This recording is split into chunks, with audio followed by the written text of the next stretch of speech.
अगर आप भी 2027 में बोर्ड का एग्जाम देने वाले हैं तो अगले ये 5 मिनट आपकी मार्कशीट बदल सकते हैं। दोस्तों आज के इस वीडियो में हम कोई टाइम पास नहीं करेंगे, हम सीधे बात करेंगे हिंदी के 10 ऐसे महत्वपूर्ण प्रश्नों की जो पिछले कई वर्षों से पूछे जा रहे हैं और इस बार भी उनके आने के चांस 100% है।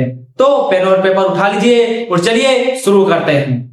दोस्तों ये एक ऐसा प्रश्न है जो पिछले कई वर्षों में पूछा गया है और इस वर्ष भी पूछा जाएगा। कब? 2027 के बोर्ड एग्जाम में। दोस्तों ये प्रश्न आपको देखने को मिलेगा, लिख के ले लीजिए दोस्तों। ये प्रश्न है चिंतामणि के लेखक हैं। तो आप लोग बताइए, अगर आप भी क्लास 10th में हैं तो चिंतामणि के लेखक कौन है? तो चिंतामणि के लेखक हैं आचार्य रामचंद्र शुक्ल। आचार्य रामचंद्र शुक्ल। इसके लेखक कौन है? आचार्य रामचंद्र शुक्ल जी हैं। दोस्तों ये था आपका पहला प्रश्न। दोस्तों अगर आपको मैं जितने भी प्रश्न कराऊं, मैं 10 प्रश्न कराऊंगा और ये 10 प्रश्न आपके लिए बहुत इंपॉर्टेंट होने वाले हैं। और अगर आप इन्हीं 10 प्रश्नों में से किसी का भी आंसर जानते होंगे तो आप उसका आंसर क्या कर देंगे? कमेंट कर देंगे। तो इससे मुझे भी पता चल जाएगा कि आपको कितना पता है। दोस्तों आप लोग जिसका भी आंसर पता हो कमेंट करिए। और हम चलते हैं अपने दूसरे प्रश्न की तरफ। तो दोस्तों अगला प्रश्न है आपका कामायनी के लेखक हैं। तो कामायनी के लेखक कौन है? जयशंकर प्रसाद। आप लोग दोस्तों फटाक से इसे लिख लीजिए आप लोग अपने नोट में, जयशंकर प्रसाद। ये प्रश्न दोस्तों आपके बोर्ड एग्जाम में पूछा जा सकता है और इसी प्रकार से कुछ प्रश्न पूछे जा सकते हैं। जैसे आपसे ये भी पूछा जा सकता है कि हास्य रस का स्थायी भाव, हास्य रस का अस्थायी भाव। दोस्तों ये आप लोग नोट कर लीजिए। मैं यहाँ पर जितने भी 3 प्रश्न लिखूंगा, 3 में से दोस्तों 2 आपको गारंटेड देखने को मिलेंगे। हास्य रस का स्थायी भाव क्या होता है? दोस्तों आपसे ये प्रश्न भी बन सकता है कि हास्य रस का स्थायी भाव है, तो हास्य रस का स्थायी भाव है हास्य। ये प्रश्न दोस्तों आपके लिए बहुत ज्यादा इंपॉर्टेंट होने वाला है। ऐसा कोई सत्र नहीं दोस्तों जिसमें ये प्रश्न पूछा ना गया है। और दूसरा प्रश्न आपसे बन सकता है करुण रस का स्थायी भाव, करुण रस का अस्थायी भाव। इस पर तो दोस्तों कि ये दोनों प्रश्नों में से दोस्तों एक ना एक प्रश्न आपके बोर्ड एग्जाम में देखने को मिलेगा। तो करुण रस का स्थायी भाव शोक होता है। आप दोस्तों किसी भी वर्ष का या जो है एग्जाम पेपर उठा के देख लीजिए, उसमें दोस्तों आपको ये प्रश्न मिलेगा या तो ये प्रश्न मिलेगा। गारंटेड दोस्तों ये दोनों प्रश्न आपको देखने को ही मिलेंगे, आप इससे बच नहीं सकते। तो फटाक से आप लोग इसका स्क्रीनशॉट ले लीजिए या मेरे साथ नोट कर लीजिए। हास्य रस का स्थायी भाव हास्य, करुण रस का स्थायी भाव शोक। अब चलते हैं हम अपने अगले प्रश्न की तरफ। तो दोस्तों हमारे सामने एक अगला प्रश्न आ रहा है और ये प्रश्न भी दोस्तों वेरी इंपॉर्टेंट है 2027 के लिए। दोस्तों ये प्रश्न बहुत इंपॉर्टेंट है। क्या है? कंकाल और तितली किस विधा की रचना है? दोस्तों ये हमसे इसके जो है लेखक नहीं पूछ रहा है, रचनाकार नहीं पूछ रहा है, ये हमसे पूछ रहा है किस विधा की रचना है। दोस्तों कंकाल और तितली किस विधा की रचना है? तो ये उपन्यास है। अब एक प्रश्न आपका यहां से बना और अगर आपसे ये प्रश्न ना पूछा जाए और 2027 में घूम फिराकर आपसे पूछ लिया जाए कि कंकाल और तितली उपन्यास किसके हैं? दोस्तों ये जो है कंकाल और तितली उपन्यास हैं और किसके हैं? दोस्तों जयशंकर प्रसाद के। किसके हैं? जयशंकर प्रसाद द्वारा ये दोनों जो है रचित हैं, जयशंकर प्रसाद। तो कंकाल और तितली उपन्यास है, किसका उपन्यास है? जयशंकर प्रसाद जी का उपन्यास है। आप लोग फटाक से स्क्रीनशॉट लीजिए, हम पढ़ते हैं आगे। तो दोस्तों आपके सामने एक प्रश्न आया है, अर्धनारीश्वर के लेखक हैं। ये प्रश्न भी दोस्तों बहुत इंपॉर्टेंट है। ये दोस्तों पिछले कई वर्षों में पूछा गया। दोस्तों जितने बार भी जो है बोर्ड एग्जाम हुआ है, यूपी बोर्ड का मैं बात कर रहा हूं दोस्तों, उसमें ये प्रश्न जरूर आया है। तो अर्धनारीश्वर के लेखक कौन है? तो इसके लेखक हैं रामधारी सिंह दिनकर। कौन है? रामधारी सिंह दिनकर। इसके लेखक हैं रामधारी सिंह दिनकर। आप लोग दोस्तों मेरे साथ नोट करते चलिए। और अगर इसमें से दोस्तों देख लेना आपके बोर्ड एग्जाम में, जब आपका बोर्ड एग्जाम होगा यही प्रश्न आपको वहां पर देखने को मिलेंगे। तो अर्धनारीश्वर के लेखक कौन है? रामधारी सिंह दिनकर। दिनकर दोस्तों ऐसे होता है। बोर्ड एग्जाम में दोस्तों एक छोटी सी मिस्टेक भी दोस्तों आपके 2-4 नंबर गंवा सकती है। और इस वीडियो में मैं आपको दोस्तों 10 प्रश्न बताऊंगा, उसमें से दोस्तों 5 नंबर तो दोस्तों आपका पक्का हो जाएगा। ये 5 नंबर समझ लीजिए दोस्तों आपका हुआ ये वीडियो देखने के बाद में। और ये वीडियो आप लोग शेयर जरूर कर दीजिएगा दोस्तों अपने दोस्तों के पास। और फटाक से चलते हैं अपने अगले प्रश्न की तरफ।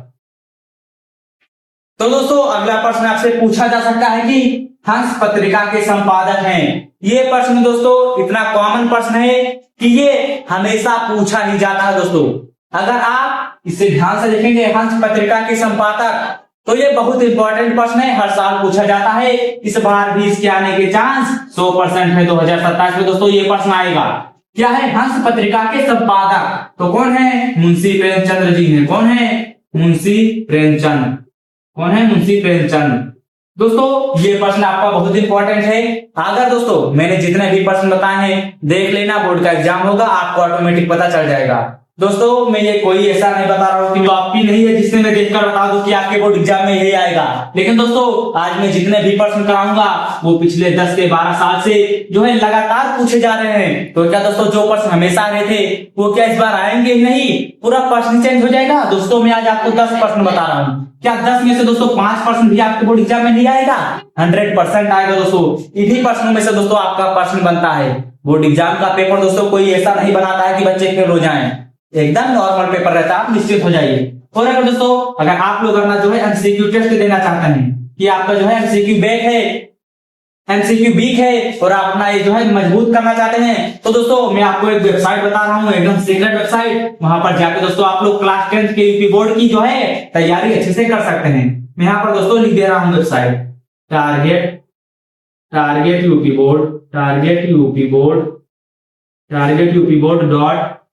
blogspot.com। क्या दोस्तों? targetupboard.blogspot.com। यहाँ पर दोस्तों मैंने लिख दिया है targetupboard.blogspot.com। दोस्तों आपको कहीं भी स्पेस नहीं देना है और गूगल पे जाके ही सर्च कर देना है। उसके बाद दोस्तों वहां पर आपके सामने बहुत सारे टेस्ट ओपन हो जाएंगे, हिंदी के, इंग्लिश के, मैथ के। आप उस पर क्लिक करके दोस्तों आप अपना जो है टेस्ट दीजिएगा, उसमें आपके सामने प्रश्न आएगा, इसी प्रकार के प्रश्न आएंगे और आप उसका आंसर देंगे और लास्ट में आपको उसका रिजल्ट मिल जाएगा कि आपने कितना स्कोर किया।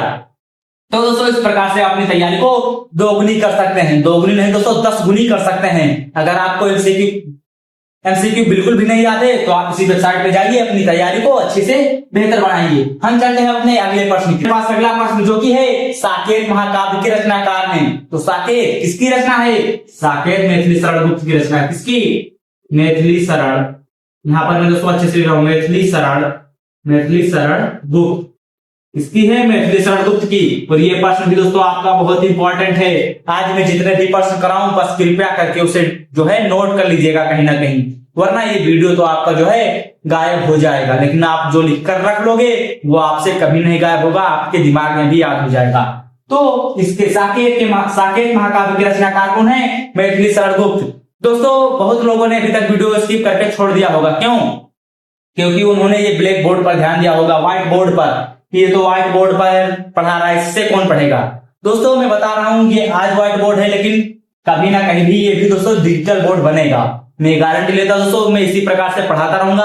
आज नहीं तो दोस्तों 2 साल बाद, 10 साल बाद, लेकिन ये डिजिटल बोर्ड में जरूर बदलेगा दोस्तों। इसलिए जितने भी लोग आप लोग हैं कृपया करके दोस्तों एक लाइक कर दीजिए, फटाक से दोस्तों आप लोग क्या कर दीजिए, लाइक कर दीजिए। तो दोस्तों आज चलते हैं अपने अगले प्रश्न की तरफ। तो दोस्तों इस टॉपिक से हमेशा प्रश्न आता है, आपसे उसमें पूछा जाएगा रोला छंद के प्रत्येक चरण में कितनी मात्राएं होती हैं? दोहा से पूछ सकता है, यानी मतलब ये जो टॉपिक होता है पूछने वाला चरण वाला, ये दोस्तों आपसे 100% पूछा जाएगा। तो हमारे पास यहाँ पर प्रश्न है रोला छंद के प्रत्येक चरण में कितनी मात्राएं होती हैं? सॉरी दोस्तों मात्राएं होती हैं तो कितनी होती हैं? 24 मात्राएं होती हैं। किसमें? प्रत्येक चरण में। यहाँ पर दोस्तों पूछ रहा है प्रत्येक चरण में कितनी मात्राएं होती हैं? 24 मात्राएं होती हैं। अब दोस्तों चलते हैं अपने अगले और लास्ट प्रश्न की तरफ, और वो दोस्तों आपके लिए बहुत इंपॉर्टेंट होने वाला है। तो दोस्तों अगला प्रश्न यहाँ पर है कलम का सिपाही किसकी जीवनी है?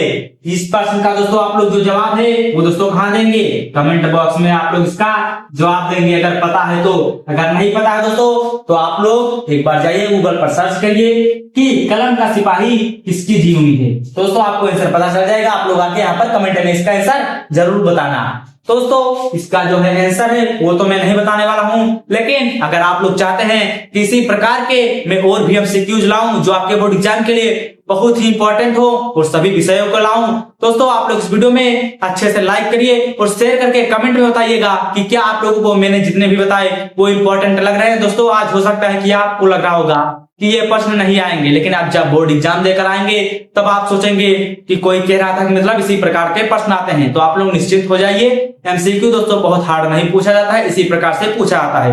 दोस्तों मिलते हैं अगले दिन, अगर आप लोग चाहेंगे तो दोस्तों मिलते हैं अगले वीडियो में किसी नए टॉपिक के साथ। तब तक के लिए जय हिंद, जय भारत।